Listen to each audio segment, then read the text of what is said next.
për sportin, Artin e kemi këtu, Art mirë se erdhe. Mirë se zgjedh, do të kemi madje ndeshje futbolli të dielën, edhe pse vëmendja është në zgjedhjet që do të bëhen në vendin tonë. Nuk ma ka rregulluar dikush Artin tani. O Arti i rritur ti? Po ka jetë për te futbollit. Ka jetë për te i zgjedhjeve. Ka jetë për te zgjedhjeve dhe këtyre problematikave që kemi ne të zakonshme. Dhe po besoj që shumë qytetarë do të përkushtohen aty te sporti të dielën, edhe pse duhet me dalë dhe në zgjedhje duhet me votu. Absolutisht. Ndeshja është në ora 8 në mbrëmje, në ora 20.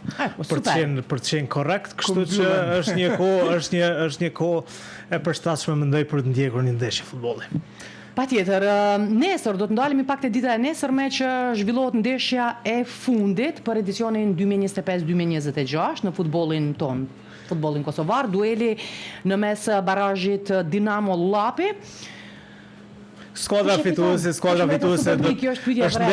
ndeshja e fundit të këtij edicioni futbollin kosovar, siç e the, skuadra që triumfon nesër në ndeshjen që do të zhvillohet në Drenas, në stadiumin Recep Rexhepi nga ora 16, do të jetë skuadra e fundit që do të sigurojë plasmanin, garimin e edicionit në ardhshëm në elitën e futbollit kosovar. Do të luajë Dinamo, skuadra që ka fituar barazhin e ligës së parë, është një skuadër një klub i themeluar relativisht vonë në qytetin e Ferizajt, vjen nga Ferizaj, do të luajë me Llapin që Llapi mbylli edicionin e rregullt të garave në Superligë në pozitën e 8 në një edicion ku e nisi me pretendime për pjesëmarrje në Evropë. Ishte një kampionat as pak i mirë për skuadrën e Llapit që për vitin e dytë radhazi do të luajë në ndeshjen e barazhit. Pra kush fiton nesër siguron një vend në Superligën e Kosovës së futboll për edicionin e ardhshëm. Llapi në barazhin e vitit të kaluar kishte mposhtur Vushtrinë në Prishtinë, mbaj mend një ndeshje shumë të vështirë që shkoi deri në penallti. Pra këto ndeshjet e barazhit merit gjithmonë shumë shpesh në të vërtetë dalin të jenë problematike për skuadrat e Superligës sepse presioni është shumë i madh. Pra në letër Llapi shihet favorit për ndeshjen e nesërme sepse ka më shumë cilësi në skuadrën se Dinamo, megjithatë futbolli prandaj është sporti më i shikuar në botë sepse shumë shpesh ndodh që skuadra më e dobët të mposh skuadrën më të fortë. Nesër presim të shohim se cila skuadër do të fitojë, edhe ajo do të jetë edhe pjesë e Superligës për edicionin e ardhshëm, ndërsa ekipi që humb do të marrë pjesë në ligën e parë. Pra nga ora 16 Dinamo Llapi në stadiumin Recep Rexhepi në Drenas. Po. Mirë, ndërkohë të dielën pra, Kosova do zhvillojë edhe miqësorën e dytë të verës ku e pret Andorrën në Prishtinë.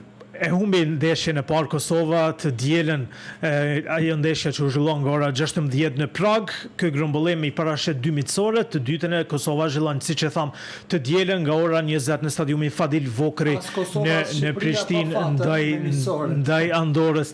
Ashtu doli të jetë në ndeshjet e para, Shqipëria do të luajë ndaj Luksemburgut të shtunën, pra nesër mbrëma, ndërsa Kosova të dielën ndaj Andorrës. Deri më tani nuk është pa ndonjë interesim shumë i madh për të ndjekur këtë ndeshje, duke ditur është verë, ditë diel, ndeshja jo e rëndësishme, kundërshtari jo i nivelit të Kosovës, megjithatë besoj që të paktën do të jenë besoj rreth 7.000 tifoz në stadiumin e Fadil Vokri. Deri më tani janë shitur, nëse s'gaboj, rreth 6.000 bileta kur e kontrollova për herë të fundit, kështu që besoj edhe në ditën e fundit edhe poshtë parandeshjes do të blihen edhe ca bileta në mënyrë që të kemi të paktën më shumë se gjysmën e stadiumit të mbushur Fadil Vokri.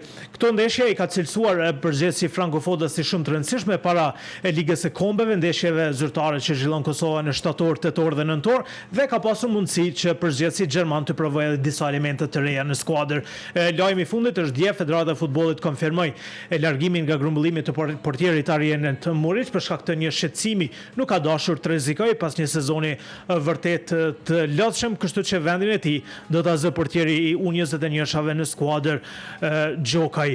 Kështu që këto janë të reja të fundit nga kombëtarja e Kosovës, e cila do të zhvillojë edhe nesër stërvitin e fundit para ndeshjes dhe të dielën. Me këtë ndeshje do të përmbyll angazhimet të verore. Diku e pash një lajm më herët në mëngjes që do të jetë edhe një ndeshje në mes të femrave. Po. Isha duke e thënë sonte isha duke bërë ashtu një thirrje se sonte nga ora 19 Kosova në konkurrencën e femrave e pret Kroacinë në ndeshje e vlefshme për Ligën e Kombeve. Ndeshja fillon nga ora 19, hyrja në stadiumin Fadil Vokri është falas, kështu që gjithë ata që janë afër, pse jo një mbështetje vashave dardane, të cilat kanë treguar një kampanjë suksesshme dhe po luftojnë për të ngritur në Ligën B të Ligës së Kombeve. Është një Kroacin? Absolutisht e vështirë sepse Kroacia dihet skuadra më e fuqishme në Ballkan.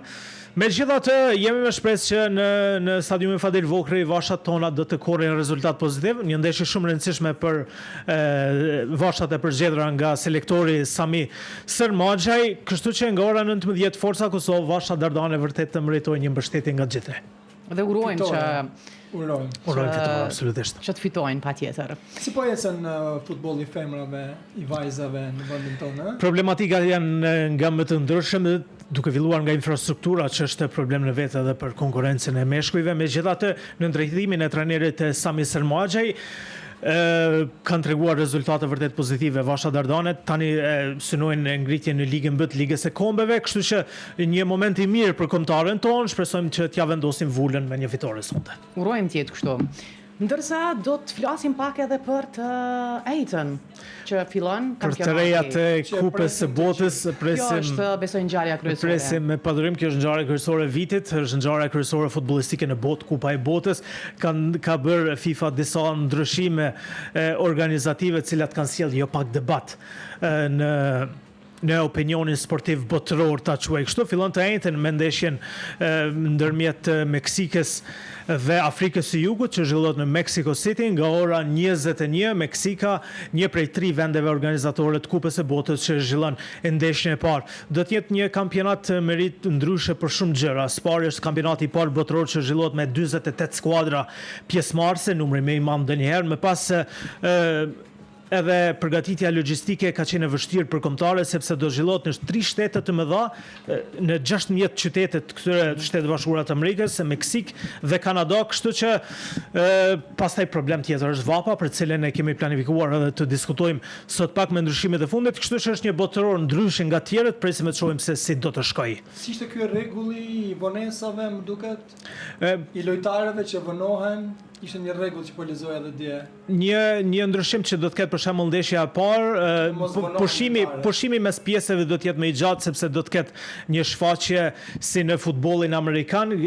Kanë shpërthyer shumë akuza diskutimin në opinionin sportiv botëror që po amerikanizohet ta quajmë kështu futbollin në këtë kampionat. Megjithatë, meqenëse se po bëhet në Amerikë do të jetë edhe ndryshimet e veta absolutisht. Një nga ndryshimet e FIFA-s që ka bërë së fundmi ka ndaluar futjen në stadium të vuvuzelave, që janë një mjet i plastikës që bën një farë zhurmë vërtet monotone. Një farë zhurmë monotone u bën shumë të famshme në kampionatin botëror të vitit 2010 në Afrikën e Jugut. Këto përdoren më shumë nga tifozët afrikan, e bëjnë një farë zhurmë vërtet monotone që është zgjatë, është vërtet e bezdishme, sidomos për ata që ndjekin ashtu diçka, sidomos ata që ndjekin ndeshjen në televizion. FIFA ka vendosur ndalimin e tyre, pra nuk do të ketë në stadione, fatmirësisht nuk do të ketë në këtë botëror në 16 stadiumet. Po ashtu një ndryshim që ka bërë FIFA i ka ndaluar pra tifozët që nuk do të mund të marrin shishe të plastikës në stadium. Ishte parapar që shishet të mund t'i marrin deri në 1 litër për shkak të vapës shumë të madhe, kështu që tifozët sipas rregullores që nuk ishte ndryshuar akoma deri para pak ditësh, do të mund të merrnin rregullisht një shishe të cilën mund ta mbushin me ujë vazhdimisht gjatë gjithë ndeshjes, sepse në shumë prej qyteteve vapa është shumë e madhe.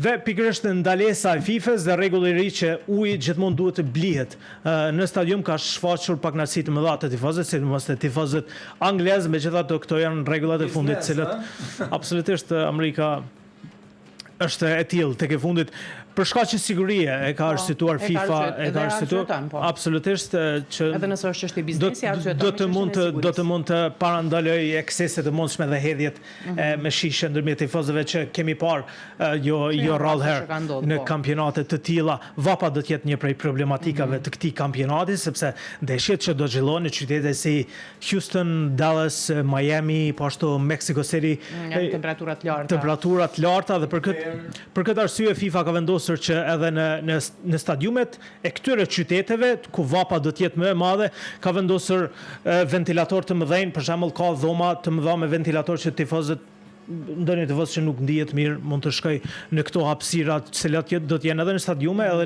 në fan zone para stadiumeve.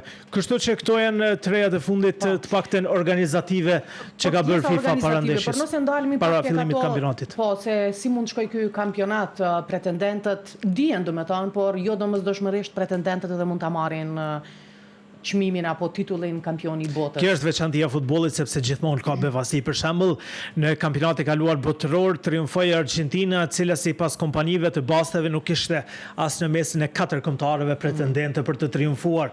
Edhe këtë edicion mund të kemi ndonjë bevasi, kemi gjithmonë një skuadër surprizë e cila shkon lart, e sipas kompanive të basteve dhe të gjitha analizave të njohësve të futbollit botëror, kombëtarët që janë konsideruar favorite për të triumfuar janë Spanja, Franca, Anglia, më pas kemi kombëtare latine si Brazili, Argentina, po ashtu është aty edhe Portugalia, një skuadër me futbollistë jashtëzakonshëm, kështu që këto 5-6 kombëtarë janë konsideruar favorite për të triumfuar. Megjithatë, duhet kemi kujdes sepse gjithmonë në botëror kemi parë befasi nga më të ndryshme. Të kujtojmë vitin 2018, pra jo botëror i fundit, por i parafundit i bie kështu.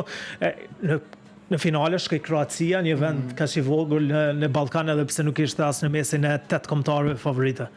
Në fakt, sot po çarkullonte një lajm në media sportive nga platforma transmetimi dhe media sportive DAZN, ku kishte bërë një renditje në bazë të pikave dhe favorizonte sipas pikave 4.5 pikë Francën, e 4.5 pikë i jepte edhe Spanjës. Më pas shkonte Argentina, Brazili, Portugalia dhe në fund me 3.5 pikë e dërgonte të fundit Kolumbinë. Kolumbia bashkë me Marokun shihen si dy prej kombëtarëve që mund të bëjnë befasi duke shkuar lart, për shembull në çerek-finale, mund themi, apo në gjysmë finale.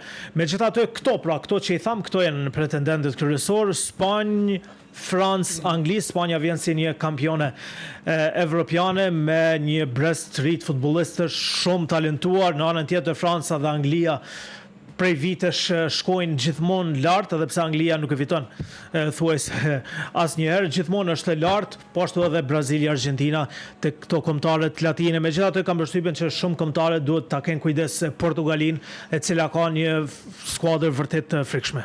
Kështu që këto janë ato skuadrat pretendente. Keq pak për Zvicrën, kishte renditur në vendin e parafundit. Po kalon pas kësaj faqe. Po, në mes kombëtarëve pretendente.